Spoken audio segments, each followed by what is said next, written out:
নমস্কার। যুক্তি তর্ক সঙ্গে অর্কই আপনাদের স্বাগত। আপনাদের সঙ্গে আমি অর্কপ্রভ সরকার। পবিত্র ঈদ উল ফিতরের দিন ঈদের নামাজে অংশ নিয়েছিলেন মুখ্যমন্ত্রী মমতা বন্দ্যোপাধ্যায়, অভিষেক বন্দ্যোপাধ্যায়। সেখানে মমতা বন্দ্যোপাধ্যায় যথারীতি রাজনীতির কথা বলেছেন, নিজেকে মুসলমানদের রক্ষাকর্তা হিসাবে তুলে ধরে নাম না করে বিজেপির বিভাজনের রাজনীতির বিরুদ্ধে সরব হয়েছেন। এই জিনিসটা আমরা দীর্ঘদিন ধরে দেখছি, নতুন কিছু নয়। ভোট তো এসে গেল, তার আগে মুখ্যমন্ত্রী এই ধরনের কথাবার্তা বলবেন, সংখ্যালঘুদের মনে বিজেপি জুজু দেখাবেন যাতে তাদের ভোটটা নিশ্চিত করা যায়। মুখ্যমন্ত্রী ধর্মীয় সংখ্যালঘুদের ভোট এই রাজ্যে পাবেন, কিন্তু শুধু সংখ্যালঘুদের ভোট আর বেনিফিশিয়ারিদের ভোট দিয়ে তিনি বারবার কেল্লাফাতে করতে পারবেন? দেখুন, লক্ষ্মীর ভান্ডারের যা সুফল পাওয়ার মুখ্যমন্ত্রী পেয়ে গেছেন, নতুন করে আর সেখানে সুফল পাওয়ার কিছু নেই। 21-এ পেয়েছেন, 24-এ পেয়েছেন, এবারও ওই যা বেনিফিশিয়ারি আছে সেই বেনিফিশিয়ারির সমর্থন তিনি পাবেন, অর্থাৎ ওই 45-46% ভোট মুখ্যমন্ত্রী পাবেন, তৃণমূল পাবে। তার থেকে তার ভোট কিন্তু বাড়ার সম্ভাবনা নেই। ওটা তৃণমূলের স্যাচুরেশন। বিজেপি যদি ওই 40% ভোট পায়, ড্যাং ড্যাং করে তৃণমূল জিতবে, কিন্তু বিজেপি যদি 8-4-5% অতিরিক্ত ভোট পায় তাহলে ফটো ফিনিশ হবে। এই বিষয়টা আরএসএস জানে। সম্প্রতি দক্ষিণ ভারতে অখিল ভারতীয় প্রতিনিধি সভার 3 দিনের বৈঠক হয়েছে আরএসএস এর। সেখানে সংঘ বাংলাদেশে হিন্দু নিধনের বিষয়টাকে গুরুত্ব দিয়েছে, প্রস্তাব আকারে পেশ করেছে। মোহন ভাগবত 10 দিন পশ্চিমবঙ্গে কাটিয়েছেন। ভারত বাংলাদেশ সীমান্তে, বিশেষত উত্তরবঙ্গের অনেক জায়গায় আরএসএস এর সংগঠন আছে, আদিবাসীদের মধ্যে আছে, বনবাসীদের মধ্যে আছে, তাদের মধ্যে প্রাথমিক শিক্ষার প্রচলন আরএসএস করেছে, এবং আরএসএস এর কর্মীরা নীরবে কিন্তু কাজ করেন। এবং সীমান্ত লাগোয়া অঞ্চল, ভারত বাংলাদেশ সীমান্ত লাগোয়া অঞ্চল, সেখানে আরএসএস এর সংগঠন দীর্ঘদিন ধরে সক্রিয়। এই প্রেক্ষিতে আরএসএস কিন্তু হিন্দু জাগরণের ডাক দিয়েছে এবং সেখানে অনুঘটকের কাজ করছে বাংলাদেশের ঘটনা। দেখুন, বিজেপি একটা জিনিস বুঝেছে, ঠেকে শিখেছে, যে ধর্মীয় সংখ্যালঘুদের ভোট তারা পাবেন না। সামান্য কিছু ভোট পেলেও সেটা এমনিতেই তারা পাবে যে সমস্ত মুসলমানরা ন্যাশনাল মেইনস্ট্রিমের সঙ্গে যুক্ত হতে চান এবং যারা এই মমতা বন্দ্যোপাধ্যায়ের তিনি মুসলমানদের রক্ষাকর্তা এই ন্যারেটিভকে বিশ্বাস করেন না, সেই অংশের ভোট হয়তো বিজেপি পাবে। সেটা কিন্তু যৎ সামান্য। বিজেপিকে নজর দিতে হবে হিন্দু ভোটের উপর, হিন্দু ভোটের কনসলিডেশনের উপর। ইতিমধ্যে 55% হিন্দু ভোটের কনসলিডেশন পশ্চিমবঙ্গে হয়েছে। গুজরাটে হিন্দু ভোটের কনসলিডেশন দেশের মধ্যে সব থেকে বেশি, 61%। তারপরেই পশ্চিমবঙ্গ, সেটা হচ্ছে 55%। বাংলাদেশে হিন্দু নিধন, হিন্দুদের উপর অত্যাচার, পরিকল্পিতভাবে এথনিক ক্লিনজিং এর উদ্যোগ, সেটা কিন্তু পশ্চিমবঙ্গের সনাতনী মননেও প্রভাব ফেলেছে। তারপরে দেখছেন না, মোথাবাড়ি থেকে শুরু করে বিভিন্ন জায়গায় যে সমস্ত গোষ্ঠী সংঘর্ষের ঘটনা ঘটছে, সেটাও কিন্তু হিন্দুদের মনে প্রভাব ফেলেছে। এবং হিন্দু ভোট যে কনসলিডেট হচ্ছে এবং আরো হবে, যত নির্বাচন এগিয়ে আসবে তত কিন্তু হিন্দু ভোটের কনসলিডেশন হবে, এটা বাস্তব। এবং এখানে আরএসএস তাদের ভূমিকাটা পালন করবে। মোহন ভাগবত 10 দিন পশ্চিমবঙ্গে ছিলেন, এমনি এমনি তো ছিলেন না। আরএসএস এর কাজকর্ম, তাদের শাখা, তাদের সংগঠনের বিস্তার, সেসব সম্পর্কে তো রয়েছেই, কিন্তু মূল লক্ষ্য হচ্ছে 26-এর বিধানসভা নির্বাচনের আগে মেরুকরণের প্রক্রিয়াটাকে সম্পূর্ণ করা, অর্থাৎ আরো হিন্দু ভোট যাতে বিজেপির ছাতার নিচে জড়ো হয় সেটাকে এনশিওর করা। দেখুন, লোকসভা নির্বাচনের আগে আরএসএস এবং বিজেপির সম্পর্কের কিছুটা শীতলতা ছিল, তার খেসারত বিজেপিকে দিতে হয়েছে। কিন্তু তারপরে বিজেপি নেতৃত্ব আরএসএস এর সঙ্গে সম্পর্ক মেরামত করেছেন, তার সুফল বিজেপি দিল্লি, হরিয়ানা, মহারাষ্ট্র বিধানসভায় পেয়েছে। সামনে বিহারের নির্বাচন, তারপর পশ্চিমবঙ্গ, আসাম, কেরালায় নির্বাচন। এই আবহে প্রধানমন্ত্রী নরেন্দ্র মোদী প্রধানমন্ত্রী হিসাবে প্রথমবার সঙ্গের সদর দপ্তরে গেলেন, হেডগেওয়ার স্মৃতি মন্দিরে শ্রদ্ধা অর্পণ করলেন, নেত্রালয়ের শিলান্যাস করলেন এবং সরসঙ্গ চালক মোহন ভাগবতের সাথে কথা বললেন। দেখুন, মোহন ভাগবত কিন্তু খুব অ্যাসার্টিভ। দেওরাসের পরে তিনি শুধু অ্যাসার্টিভ সব থেকে বেশি, কারণ হেডগেওয়ার চরিত্র নির্মাণের উপর জোর দিয়েছিলেন। গোলওয়ালকার হেডগেওয়ারের নীতিকেই মোটামুটি ফলো করেছিলেন, কিন্তু দেওরস জরুরি অবস্থার সময়, তারপরে এবং ৯ দশকের গোড়া পর্যন্ত আরএসএস কে অনেক সক্রিয়ভাবে মাঠে নামিয়েছিলেন এবং মোহন ভাগবত চাইছেন যে আরএসএস এর ভূমিকা আরো প্রাসঙ্গিক হোক এবং কেন্দ্রে নরেন্দ্র মোদী সরকার দীর্ঘস্থায়ী হোক, বিভিন্ন রাজ্যে বিজেপির সরকার প্রতিষ্ঠিত হোক। সঙ্ঘের শতবর্ষ এটা, তাই সঙ্ঘ চাইবে পশ্চিমবঙ্গের মতো রাজ্যে বিজেপি ক্ষমতায় আসুক, বিহারে আসুক, কারণ তাদের মধ্যে কিছু কিছু ক্ষেত্রে মত পার্থক্য থাকলেও সঙ্ঘ জানে তাদের যে এজেন্ডা সেটা একমাত্র ফুলফিল করতে পারে বিজেপি। সেই জন্য লোকসভা নির্বাচনে বিজেপি ধাক্কা খাওয়ার পর বিজেপিও ভুল বুঝেছিল, সঙ্ঘের সাহায্য চেয়েছিল, সঙ্ঘের স্বয়ংসেবকরাও নির্বাচনী প্রচারে ঝাঁপিয়ে পড়েছিল। অনেকে বলতে পারেন পশ্চিমবঙ্গে তো আরএসএস উত্তরপ্রদেশ, মধ্যপ্রদেশ, গুজরাটের মতো শক্তিশালী নয়। আরএসএস হয়তো গুজরাট, মধ্যপ্রদেশের মতো শক্তিশালী নয়, কিন্তু আরএসএস এর শক্তি পশ্চিমবঙ্গে উড়িয়ে যাওয়ার মতো নয়। শাখা সংগঠনের বিস্তার কিন্তু হচ্ছে এবং একটা হিন্দু জাগরণ হয়েছে, এটা অনস্বীকার, যেটা তৃণমূলও জানে। তৃণমূল সেই জন্য বিজেপির জুজু দেখাচ্ছে, বলছে যে আমি মুসলমানদের রক্ষাকর্তা। পশ্চিমবঙ্গে কার্যত প্রতিদ্বন্দ্বিতামূলক সাম্প্রদায়িকতা চলছে। আমাদের উচিত এখন পজিটিভ সেকুলারিজমে বিশ্বাসী রাখা, কারণ সকল ধর্মনিরপেক্ষ দলগুলো সংখ্যালঘুর সাম্প্রদায়িকতা নিয়ে সরবর না। হিন্দু সম্প্রদায়ের কিছু ফ্রিঞ্জ এলিমেন্ট যদি এমন কিছু করে সেটা নিয়ে তারা বাজার মাত করে, কিন্তু ধর্মীয় সংখ্যালঘুদের সাম্প্রদায়িকতা নিয়ে একটা বারের জন্য তারা রাগ করে না। এইগুলো মানুষের মনে প্রভাব ফেলছে। এগুলো কিন্তু সেকুলারিজম নয়, এগুলো হচ্ছে তোষণ। পজিটিভ সেকুলারিজম এটাই যেখানে সব ধরনের মৌলবাদকে নিন্দা করা যেতে পারে। তাই আরএসএস এর মাস্টার প্ল্যান আছে পশ্চিমবঙ্গে। মমতা বন্দ্যোপাধ্যায় সেই প্ল্যানকে কি রুখতে পারবেন? শুধুমাত্র মুসলিম কনসলিডেশন করে এবং বেনিফিশিয়ারিকে সঙ্গে নিয়ে তিনি কি 15 বছরের প্রতিষ্ঠান বিরোধীদের হাওয়াকে রুখে দিতে পারবেন? শক্ত চ্যালেঞ্জ, সেটা মমতাও জানেন। সেই জন্য তিনি ফুলপুরা যাচ্ছেন, নওশাদকেও দলে নেওয়ার চেষ্টা করছেন, যাতে মুসলমান ভোট 1% এদিক ওদিক না যায়। একেবারে 100% তিনি চাইছেন। আর বিজেপি জানে যে তারা মুসলমান ভোট পাবে না, হিন্দু ভোটের যত সম্ভব কনসলিডেশন বিজেপি তাদের পক্ষে চাইছে। এই প্রেক্ষিতে পশ্চিমবঙ্গে বিজেপির সাফল্যের জন্য আরএসএস এর ভূমিকা অনস্বীকার্য। কথা বলেছিলাম রাজনৈতিক বিশ্লেষক অমিতাভ দত্তর সঙ্গে, শুনে নিন অমিতাভ বাবু কি বললেন। অমিতাভদা, আরএসএস এর অখিল ভারতীয় প্রতিনিধি সভার সম্মেলন হলো সম্ভবত কর্ণাটকে।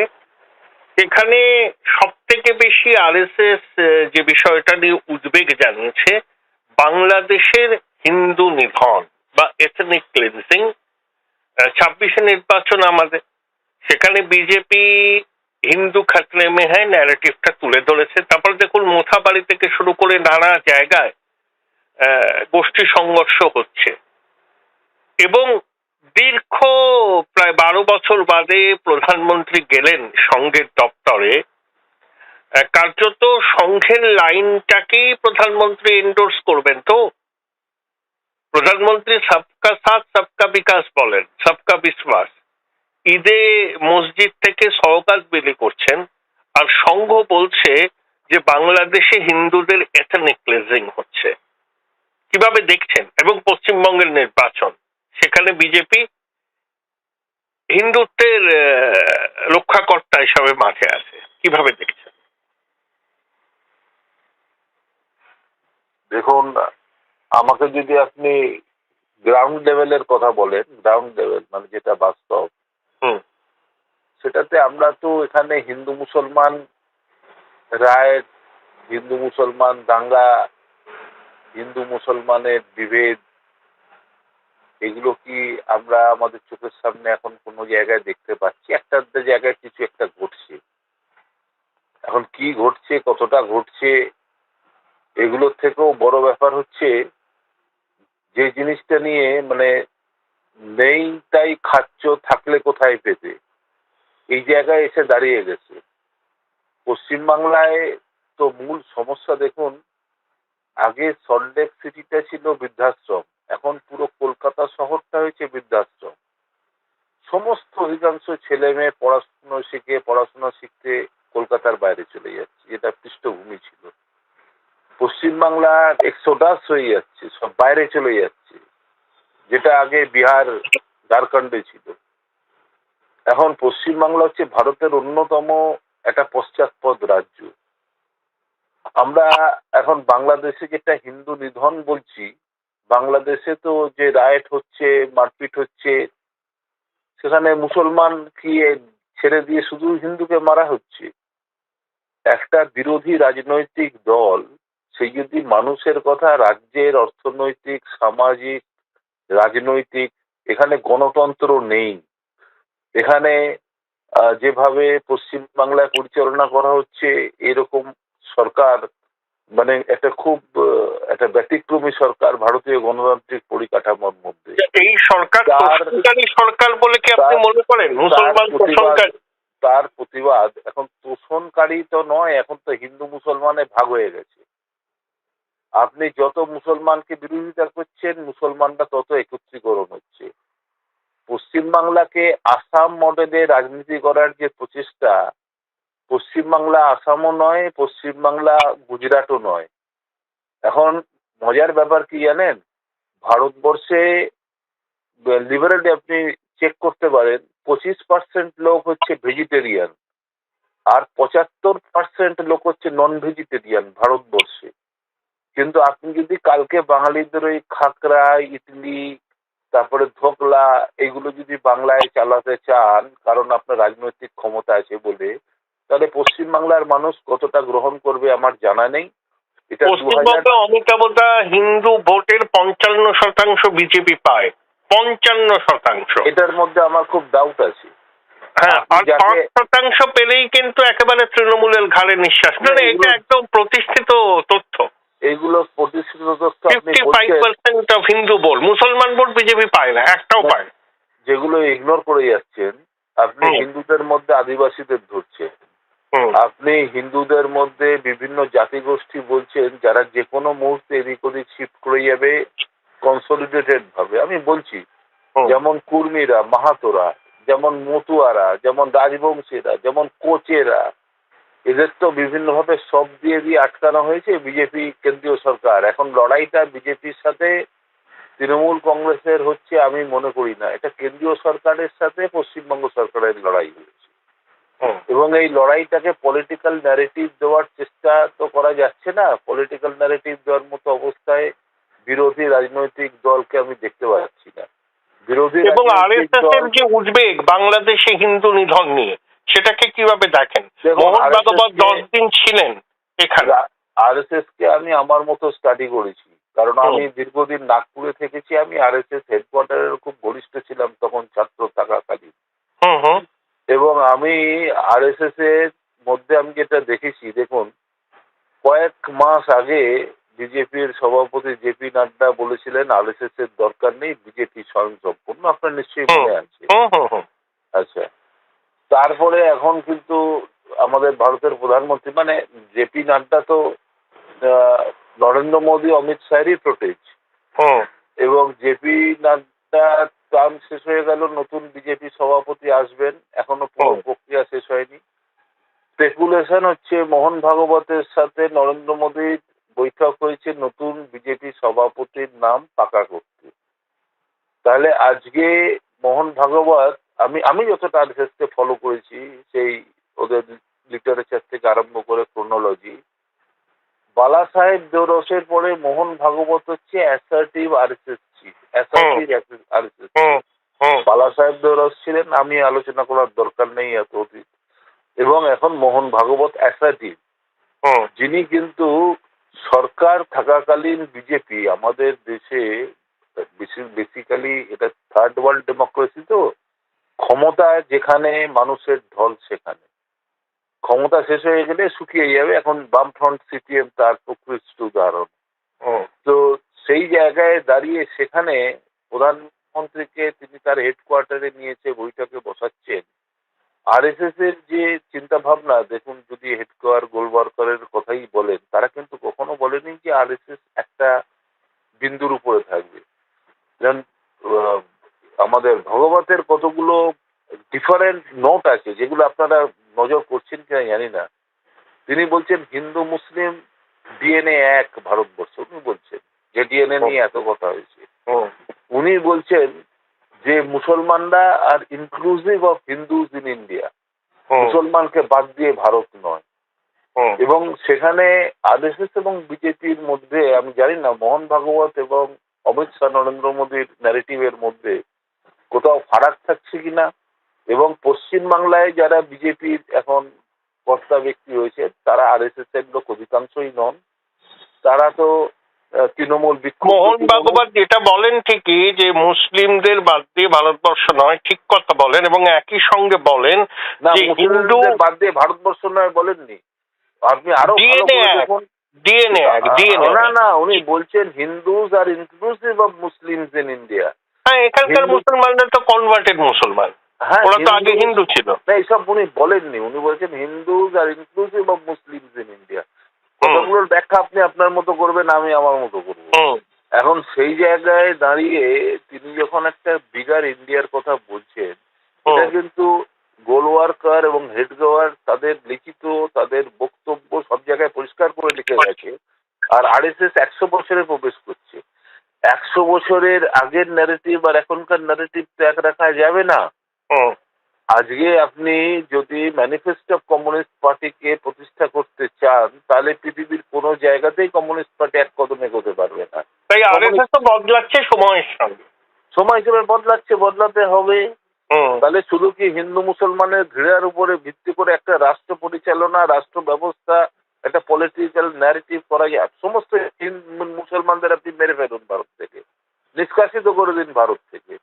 তাহলে ভারতবর্ষের অর্থনৈতিক উন্নয়ন, মানুষের রুটি রুজি, বেঁচে থাকা, চিকিৎসা, স্বাস্থ্য, শিক্ষা, এর কি পরিণতি হবে?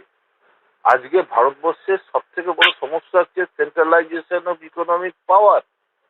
এটা তো আস্তে আস্তে সাউথ ইস্ট এশিয়ার দেশের মতো হয়ে যাচ্ছে। এন্টারপ্রেনারশিপ নেই, বিজনেস ডেভেলপমেন্ট নেই, ক্রনি ক্যাপিটালিস্টদের হাতে ক্ষমতা চলে গেছে। তারাই ইনভেস্ট করছে, তারাই প্রফিট নিয়ে চলে যাচ্ছে। এই জায়গাটা যখন এসে পৌঁছে গেছে, তার কোনো জায়গা নেই। আজকে পশ্চিমবাংলায় আপনার আমার ছেলে কিছু করতে পারবে না, তাদের বাইরে গিয়ে পড়তে হবে, বাইরে গিয়ে চাকরি করতে হবে।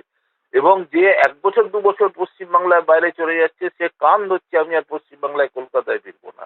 আইন শৃঙ্খলা নেই, আইনের শাসন নেই। আর বিরোধী দল যদি শুধু বাংলাদেশ দেখায়, যদি বার্মা দেখায়, যদি রোহিঙ্গা দেখায়, তাহলে পশ্চিমবাংলার কথাটা কে বলবে? শাসক তো নিজের শাসনে বলিয়ান, কিন্তু বাঙালির কথা কে বলবে? আর বাঙালিকে যদি আপনি আরএসএস এর ন্যারেটিভে ধরেন, মোহন ভাগবত বলছেন যে Muslims R inclusive of Hindus in India, এই ল্যাঙ্গুয়েজ উনি ব্যবহার করেছেন। তাহলে পশ্চিমবাংলার 30% 31% মুসলমানকে হিন্দু হিসাবে ট্রিট না করে তাদেরকে অপাঙ্গত্ব, আপনি ইতর শ্রেণীর জীব হিসাবে ট্রিটমেন্ট করতে চাইছেন। এটা আরএসএস এখন এটা নিজস্ব চিন্তা ভাবনায় এটা তারা বলছে। আর বিজেপি অন্য কথা বলছে। আমি মনে করি নরেন্দ্র মোদী এবং মোহন ভাগবতের যে বৈঠক হয়েছে, এই বৈঠকটা সুদূর প্রসারী হলেও হতে পারে। কারণ এই প্রথম পলিটিক্যাল পাওয়ার সার্কেলের বাইরে একটা বিগার ন্যাশনাল অ্যাসপেক্টে মোহন ভাগবত কাজ করছেন। কারণ মোহন ভাগবত হচ্ছে বালা সাহেব দেওরসের পরে একমাত্র অ্যাসেটিভ।